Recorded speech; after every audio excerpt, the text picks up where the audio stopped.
let's do a quick intro of who you are and what you do Sure. for people who don't know. Sure. So my name is Liberty Cogan, and I would call myself a content creator that specializes in the construction industry. And you've got clients, like a variety of clients in the construction space.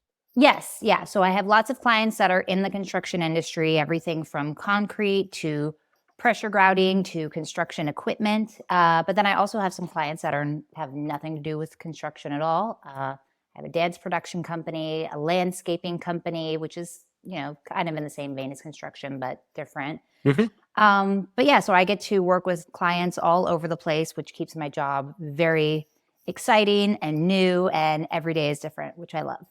I work in a few different ways with my clients. I either have them send me the raw content from either, job sites, office, interview style content, and I do all of the editing and posting of the content for them.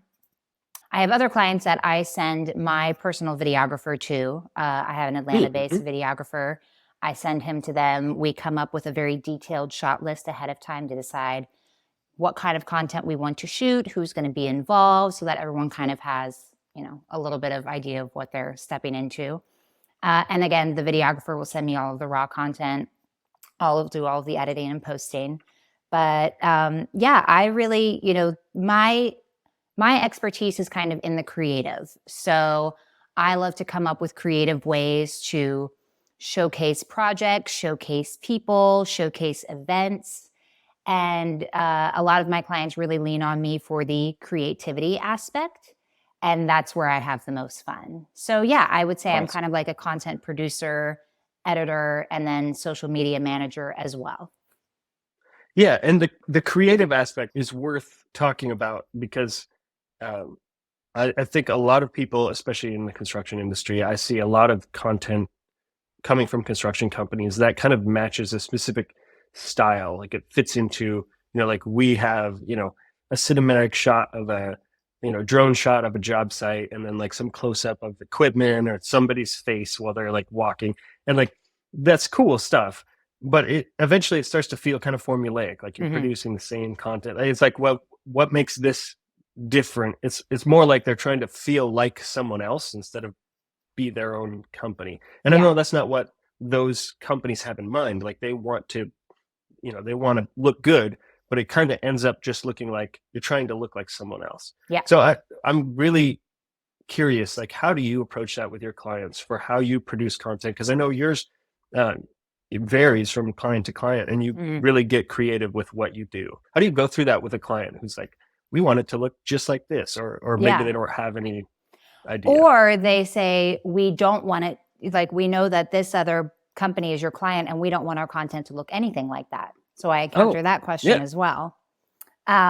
Which is, I don't think any two clients can ever look the same, just because, yes, stylistically, if you want to have like the same type of music and the same font, you can mimic, other companies' content. But obviously the people that are involved are not the same people. So what I tell my clients and potential clients is what I specialize in is humanizing your brand. And I'm bringing the people that are behind the work, in front of the camera. We're getting to know them. We're getting to know, what they love about working for your company, how long they've been with your company, what do they like to do outside of work that has nothing to do with your company. And so that kind of goes along with branding in a way, because I want others to see a client's content and automatically know, oh, that's, blah, blah, blah's video. I love their stuff. But then again, like you said, you don't want to always stick to the exact same types of content all the time. Sometimes you want to mix it up a little bit, experiment a little bit, which I also encourage companies to do too. And as Gary Vee, who, is one of my idols, he encourages people to do as well. Take risks, take chances, because who knows, there could be a big payoff at the end. Yeah. But yeah, honestly, you have nothing to lose, in my opinion. As long as you're not putting content out there that's, violent or hateful or, attacking a particular group of people, which if that is your goal, please don't call me. Yeah, that's not going to work. But Yeah. I encourage brands to get creative, to experiment with different types of content. It might go through the roof or it might totally flop. But what did you lose? One post and a couple hours of your time, maybe, if that. So yeah, I'm always encouraging brands to try different things, but to be yourself on social media and don't shy away from that. Don't try to be like other brands or other companies because there's only one you, just like individuals. There's only one you. There's only one of your brand. So be that. Yeah, exactly.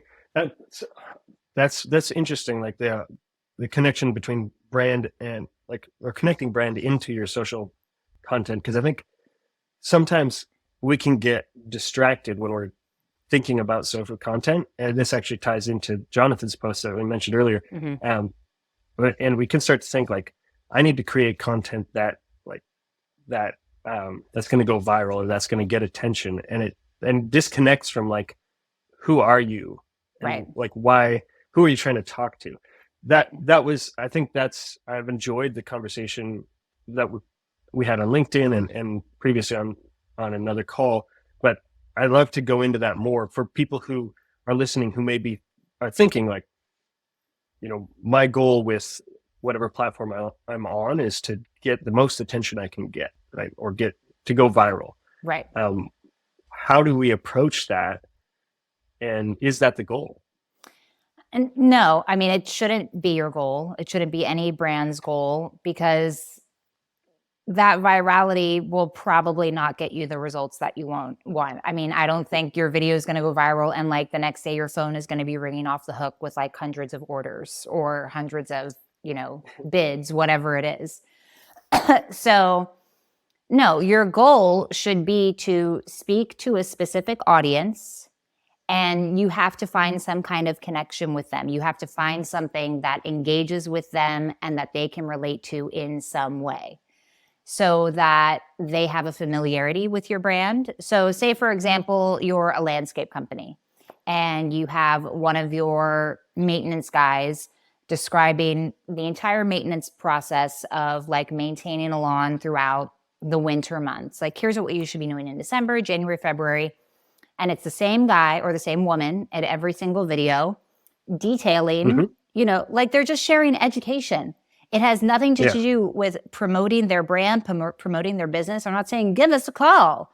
No, they're saying, all right, listen, if you have fescue grass, here's how you need to treat it during these months, whatever it may be. So educational content is a great way to do that, to speak to your target audience, and because you want them to see you as an authority figure in your space. Because they're going to say, oh, that guy knows what he's talking about. Of course, why wouldn't I hire them to maintain my lawn? Because I have this really weird grass and I've had other lawn companies come out and they don't know how to work with it. But this guy just did a whole video on it. So yeah, of course I'm going to call them. So when a lot of companies struggle with what types of content to create, I always try to lead them in the educational route because that is something where I'm like, listen, you know a lot about this. You're an expert in it. So talk about it. Don't talk about your business. Don't try to promote it. Just talk about the product or talk about how you can help customers. Yeah, exactly. The way that I've tried to frame it to people is that if you build a reputation, if you think about it like separate from the internet and just like your goal is to build a reputation so that the people who would hire you think to hire you when it's time to hire you. Yeah. Like otherwise it doesn't matter if, if you think of like offline marketing, like it doesn't matter if you get a sign and stand at the busiest intersection in your town or your city and get a lot of eyeballs. That doesn't do anything. Or, you put on a clown suit and dance around. Like none of that does any good for the business ultimately. Right. So I think that's interesting. Yeah. And I was just going to add to that, like I said, if you have that one man or woman that's constantly on camera and that's building that rapport with your audience, how cool is it when a customer calls and they say, oh, I saw Brian in that video talking about blah, blah, blah. Could he come out to my house and take a look at our backyard? We need some help with it. And then the guy that was in the video shows up at their house. Like Brian shows up and it's like, but you feel like you already know him and you feel like you can trust him and he knows what he's talking about. So that right there is, I mean, that's gold.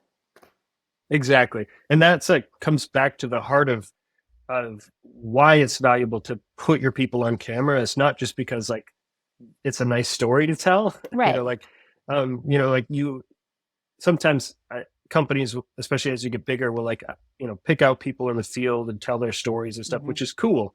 But there's a lot of value that people are scared of. I think my experience has been executives, project managers, like people who actually daily interact with customers, but they're afraid to get in front of a camera. It feels like a different thing. Right. And it is different. It's hard. It's hard to it is really stand hard. in front of a camera for sure.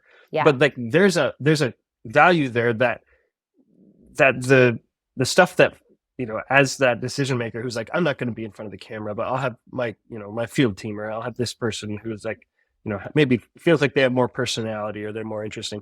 Like it's good to get other people in front of the camera, but there is a unique value that you can't get anywhere else with having the face that people see online be the face they see when they interact with your business. They're like, oh, it's not just a picture of a guy. Like here he is talking to me and, telling me whatever it is. And what I was going to say too about that, yes, getting on camera can be very intimidating and very scary. And it's not easy. It's very much, just like anything else, it takes a lot of practice. I'm still not good at it at all. I get very nervous and I get stumbly and I think I look weird. I know how that is. Yeah. So a tip for combating that is if you are that person, if you're like, no way, I'm not getting on camera, I'm too nervous.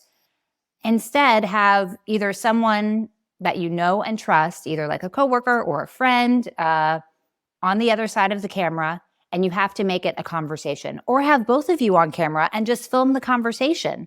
And then you can take out little bits and pieces like, oh, I said a really good sentence there. I should take that out and turn that into a little short video. So if that's something that will ease the tension, making it a conversation is a way easier route to go than just saying, okay, I'm going to stand in front of this camera and I'm going to spew out all these facts and I'm going to be super nervous and it's going to come off as, maybe boring and very, what's the word I'm looking for? I mean, just like not personable or relatable in any way. Yeah, exactly. I was going to say, like, I've had it. So personally, I've had the experience of sitting in front of a camera, in an empty room and trying to talk to a camera. Yeah, it's hard. And still, like, I've been doing this for years. I've been doing this for many years, and it's still hard. And like the other day, I tried to record a video for LinkedIn, and I have my recording on my computer just auto saving every file to the desktop so I can find it easy. It's a good idea. And after an hour of trying to record a 2-minute video, my desktop is just covered in takes that I keep restarting. I know. I have to go and delete them all. Because like there's that, but part of it is being like perfectionism and being like, oh, I have to get it exactly right. Right. And part of that breaks down just in a conversation like this, where we're used to making mistakes or like having, saying a weird word and just moving on. Cause I can't just be like, hang on, Liberty, forget what I just said. Let me start over again. Right. And I can't do that 20 times over. So that helps. But then, the practice helps as well. But I was going to say that also in construction, I think especially, not that it's a unique industry, but there's a lot of people who are in roles where they have knowledge and insight and experience to share. And in person, they are interesting people who can communicate well, but they experience what everyone experiences is when they get in front of a camera, they clam up and it's hard to share. And so that ability to have that one-to-one conversation where it makes it where like, okay, I'm talking to you now. I'm not talking to a camera. I'm not trying to think of exactly like writing down what I'm going to say and try and recite it, which I have done as well. And reading off of a script is even worse than re-recording 100 times. Yeah. So I love that. And I've been working with a few people to do just that. It's just so much easier to have this kind of a back and forth. then And that's why I love my videographer. I hired him specifically because yes, he's a videographer, but first and foremost, he's like a director producer. So he's very good at making people feel extremely comfortable on camera, making it like a conversation. And he knows like the right questions to ask, like the leading questions that's going to get them talking. So Mhm. if you do go with a videographer, like if you have the budget for that, you have someone you want to come shoot, your office staff for a couple of hours, really try to find someone that has that on their resume. You don't just want a Yeah. guy that's sitting there behind a camera like, okay, go, because Yeah. that's going to be really, really hard. Yeah, exactly. And I've worked with both of those in the past, like Yeah, I'm uh, sure. in different roles, and it's a night and day difference when you have someone who can make the interviewee feel comfortable Yes. versus just hitting record Yeah. and be like, okay, go Right. for it. And if you need to just, take a shot of Fireball before you get on camera, go for it, whatever works. Yeah, exactly. It's more important to be comfortable and to be able to share like what's on your mind than to have the perfect script. Oh, Like you're not absolutely. shooting a 30-second, Super Bowl ad. You need to be sharing normal conversations. Right. And Exactly. that's what builds trust better than Super Bowl ads. Exactly. 100%. Yep. I love it. I had a couple other notes, so I'm going to look at my notes for a second. Yes, go for it.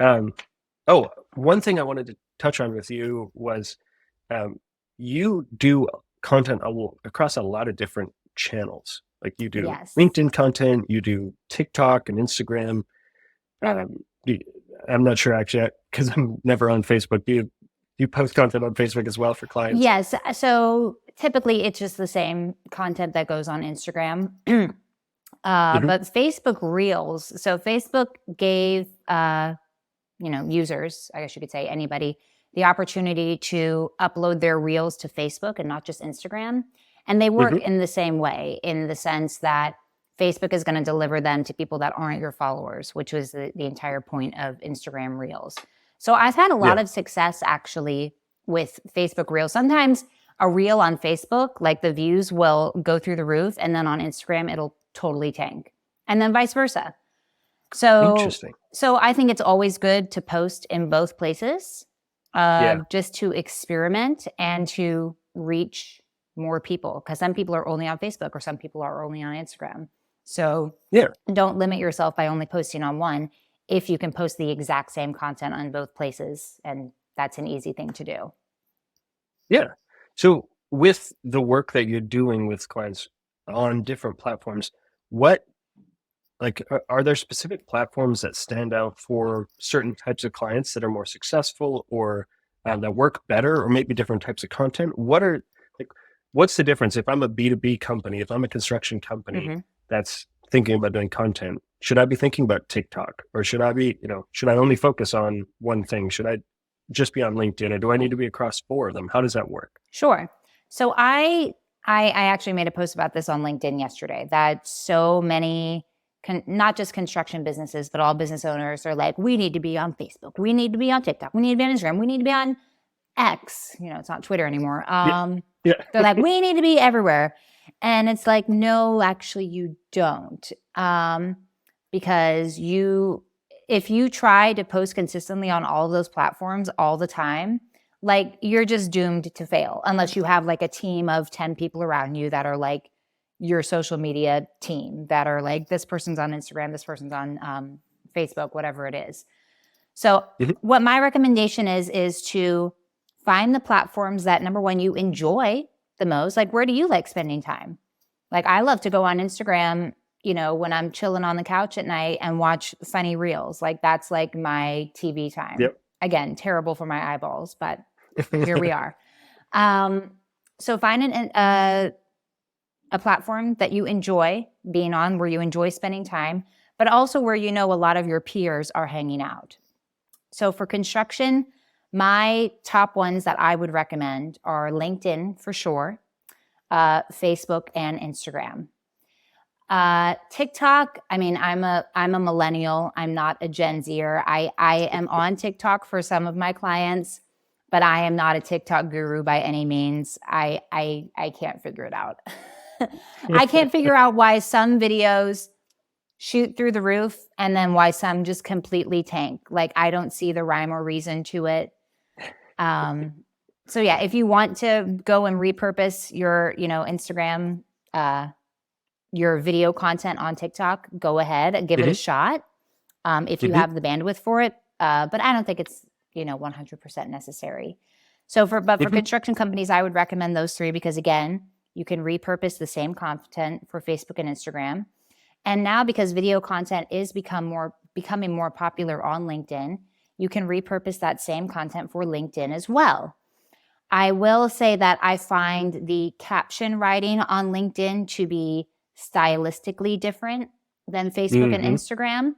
And I'm not saying like people are always saying like, oh, LinkedIn is so stuffy and it's for like, 50-year-old professionals.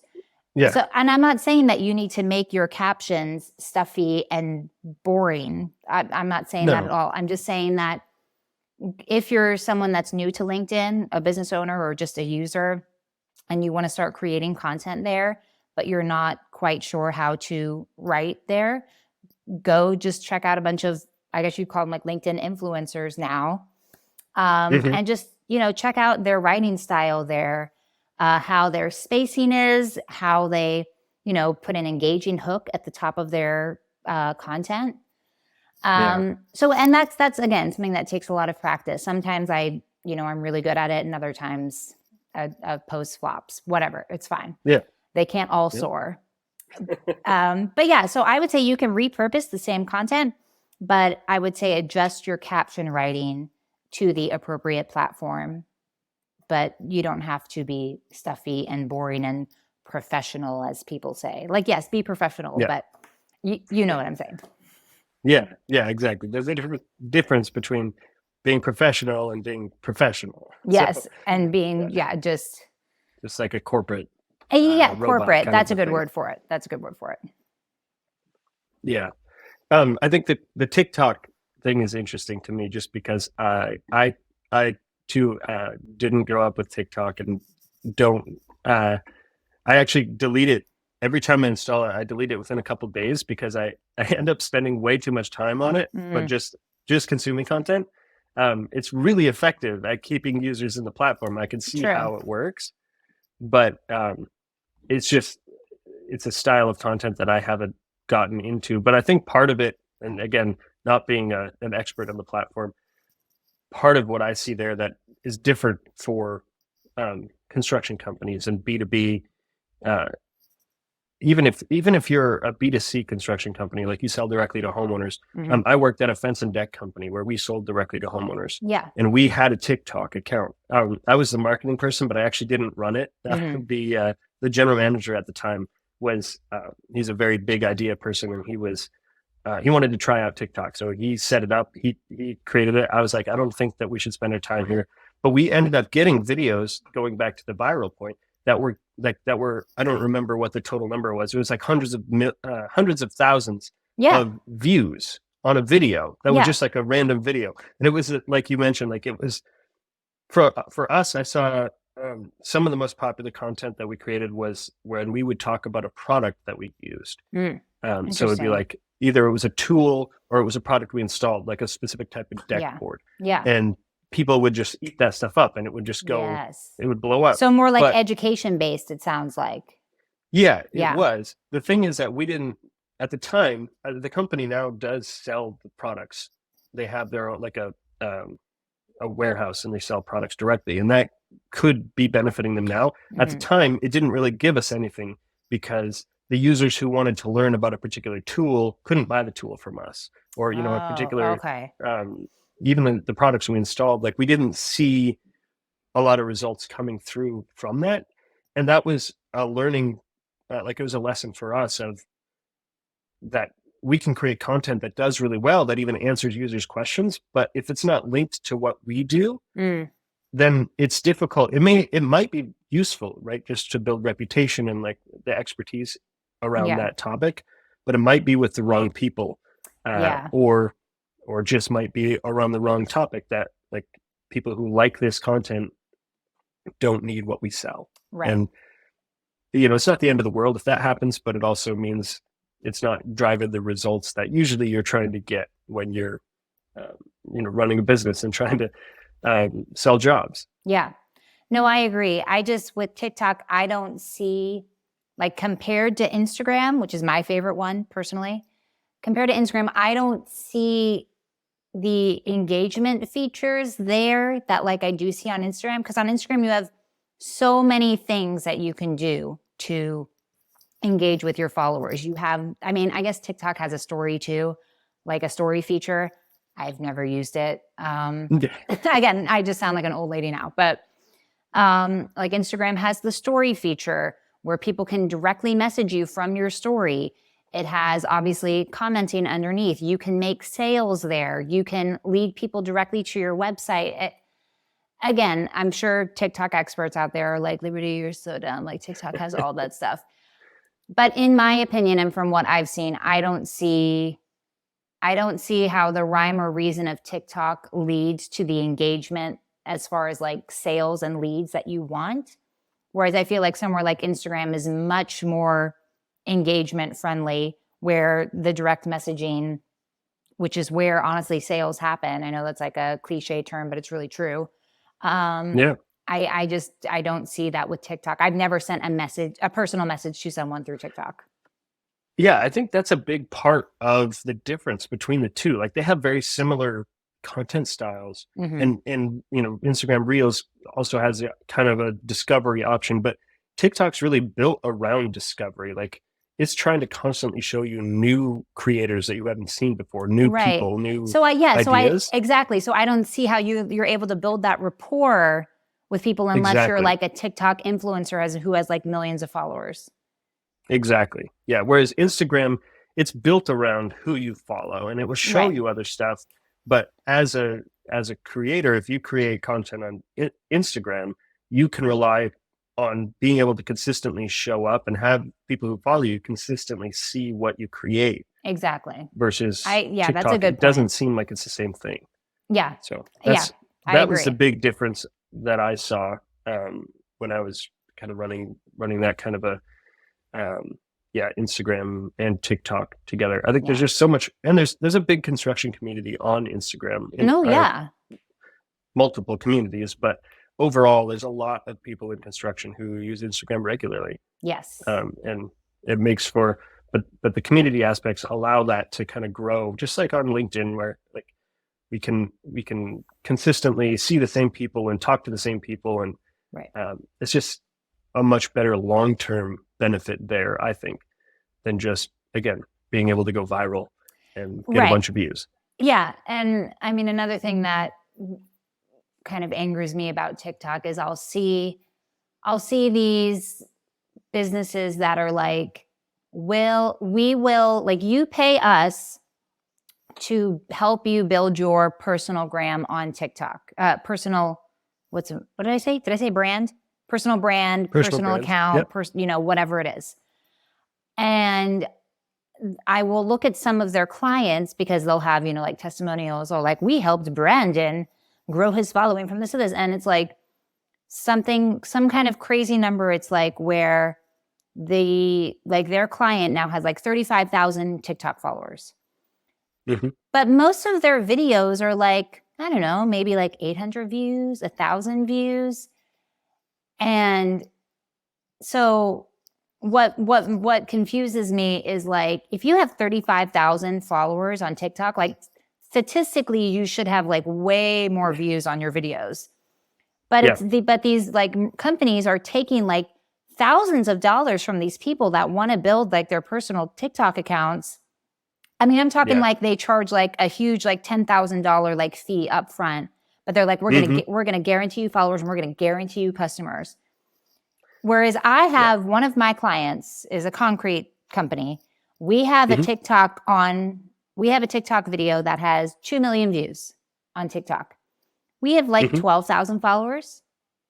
And most of our other videos, like we have another one that's at 1.7. We have a lot that are in like the hundreds of thousands. But we still only have Mhm. 12,000 followers. So it's like, are you just Yeah. paying for these followers for these people to give them clout? But how are they getting customers if their video views aren't that high? I don't understand. Yeah. It doesn't make any sense to me. Yeah. I think it's a tale as old as time, like where there's a marketing company who's promising you some amazing sounding marketing Oh, metric, yeah. and then when you actually look into it, what the metric is all that they're delivering. They're not tied into your business success. I've seen this over and over again working in house and as a like just as a consultant with other companies, or just a free advisor. Like, hey, people will contact me all the time, be like, hey, we're doing this, or we've been paying this person this much, or whatever. And I always use the analogy of, like, if you walk onto a car lot, Hmm. like you walk into the Ford dealership and ask them if you need a new truck, like they're going to tell you need a new truck. No Yeah, one's going to say, well, you might not need one. Like, of course. so don't expect that when you go to someone who's promising, like when they're selling you big stuff, they might deliver on that metric. But, I've seen it over the years with websites and SEO, Hmm. and then social media was originally Facebook and Twitter, and now, Instagram, TikTok, whatever. People will promise you the moon. Yeah, Just make sure that you understand what their incentives are, right. because, if they promise you 10,000 followers, they might just go, pay somebody to create 10,000 accounts and follow you. Well, exactly. Like, are those just bots? Yeah. And Because as because far they're as like, they're in six concerned, days, in 6 days, I got 30,000 followers. I'm like, how? yeah, Without spending yeah, money, how? Honestly, yeah, unless you're like famous, unless you're right. like Snoop Dogg, Exactly. I Yeah, don't see how that's possible. So, and that's another yeah, thing with Instagram too. Client or potential clients will come to me, or like leads, and they'll be like, we really want, 10,000 Instagram followers. I'm like, okay. Like, why? Just to like show off that right. you have 10,000 Instagram followers? Do you want 10,000 Instagram Exactly. followers, or do you want like 10,000 clients? Now, I'm not saying I Yeah, can get you 10,000 clients, but like, don't look at those numbers. If they do have 10,000 followers, go and look at their last post and see how many likes it had. Because if it just yeah, had 7 and they have 10,000 followers, those are not real followers. So yeah. business owners need to understand that and do their research. Exactly. I've got a buddy who's in home services. He has a carpet cleaning company, Mm. and I watched him build that company from the ground up. And but he used a Facebook account, actually, and Facebook and Instagram to build his client base. So this is like a counter example of how you could do this right. Is when I talked to him early on, he was running Instagram and Facebook ads, Hmm. and his goal was, let's build up to a certain follower count, or I think it was followers for his page, because he could advertise to followers. Hmm. But basically this is the opposite side of it, is if you have the right plan in place. Right. He knew that if he had this certain number of the right followers, not just any followers, but people who were in his area who, Right. had expendable income, who he could serve, then he would show them ads, and at the right size of an audience, he could generate work that way. And he did Exactly. that very successfully. Nate, if you're listening, good job. Shout You out. need to talk to Nate. Exactly. But he knew what he was doing. He knew how to use those followers to hit a business goal. And that, to me, is the difference. If you don't understand how those followers will get you to a business goal, then forget about the followers. They're doing nothing for you. Right. Exactly. Yep. Awesome. Well, any other thoughts? Any advice for? Let's see. Here's my. Unless you have something, No, go ahead. my final question for you would be: as a a small business owner, construction business owner, who is not active on any social platforms, or maybe has tried it before and it's just never seemed to do anything for them. Yeah. What's your takeaway, or what's your advice for what they should do next? Sure. So if you haven't already created your accounts, go ahead and do that. Again, don't try to tackle every social media platform. I would pick 2, 3 tops. Again, where you like spending time, where your peers are hanging out. Again, if you're a construction, I would recommend LinkedIn, Facebook, Instagram. Start your accounts and set realistic posting goals for yourself. Don't come out of the gate swinging like, oh yeah, I'm going to be posting every day, 5 days a week, even on the weekends. Because what happens is business owners, regardless of what industry they're in, they'll start doing that, and they'll immediately, like, they were at 0, and of course you're going to see a sharp arrow going up, like, oh, you gained this many followers, you got this much engagement. Like, well, yeah, because you went from 0. So when you start to see those numbers start to decline, which is inevitably going to happen, it's going to taper off at some point because it just is. Don't let that discourage you. Don't let that get you down. You just have to be consistent with it, and you have to keep going. And because the consistency is going to tell you what types of content you want to be putting out there and what types of content are going to do well. Oh, this photo of this guy on the job site did really, really well. But then this photo, just this graphic that I created in Canva that, was just like some boring template, that didn't do anything. So I'm not going to do any more of those graphics. I'm going to do more of these job site photos. And you just have to do a lot of testing. So be realistic, set your goals, do lots of testing, experimenting, but then go with what the numbers are telling you. And that's really all you can do, is just be consistent and be in it for the long game. Yeah, love it. Yeah, and the testing point is crucial. Like, I see so many business owners who look at marketing as like a switch. They think that they can just flip on the switch and it's going to work. It's like, it's not a piece of equipment that you can just bring on the job that somebody already knows how to use. Like, this is like, just imagine like you went and bought a brand new piece of equipment and no one knows how to use it. Right. That's what this is. Right. And you need to be able to experiment with it, to learn it yourself, and then figure out what's going to work and how it's going to work for you. Because otherwise, you bring, if you're a landscaper and like you brought a new piece of equipment on the job, but no one knows what it is or how it's going to help with the job. Like, you're just looking at it, you're like, well, it's big and, it makes noise when we start it up. Like, this doesn't do anybody any good. Yeah. Like, exactly. This basically is where we're at with social media or any other marketing channels. Like, don't jump in and just assume it's going to work when you turn it on. You got to learn how to use it. Yes. And I mean, that's me too. I'm not perfect. I'm learning every day. That sounds totally cheesy and untrue, but it's not. Like, I'll see something on LinkedIn, or I'll see like a new video idea on Instagram. And like, I'm always learning. I'm always testing things. I have posts that do really well. I have posts that totally flop. It happens all the time. And that's part of it. And so you can't let that get you down. You have to just constantly be learning and be consistent.